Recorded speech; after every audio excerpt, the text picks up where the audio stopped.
Good news ang nisugat sa bagong tuig sa mga civilian government employees. Sanglit gipirmahan na ni Pangulong Rodrigo Duterte ang balaod sa umento sa sweldo. Ani ang report ni Argil, relator.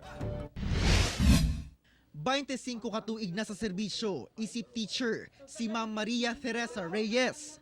Taas na ang iyang sweldo, sanglit master teacher 2 na siya. Apan prioridad sa iyang budget. It's really so hard for me to budget my salary because I have bills to pay.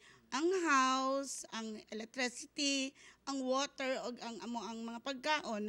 Samtang si Sir Francis Kevin Pareño, teacher 2, isip single, dakong bahin sa iyang sweldo, ang mapaingon sa pagtabang sa galastuhon sa ilang panimalay. I live with my parents, so nag-share gyapon ko sa family like paying sa mga bills.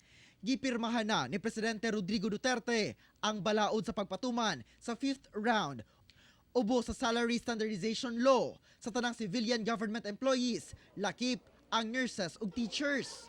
Ubos sa balaod, mabahin sa upat ka tranches ang increase sugod karong January 2020 hangtod sa tuig 2023. Ang minimum basic nga sweldo sa salary grade 1 gikan 11,068 pesos musa ka angadto sa 13,000 pesos. Makadawat sab sila og mid-year bonus nga equivalent sa usa ka bulang sweldo. Ma-utilize po siya pagmaayo, nga dili lang po bitaw nga tungkol kay taas ng sweldo, mag-isip po ta nga pwede na ta mo gasto niini. Butang ay kalipay pag-ayo sa mga magtutudlo.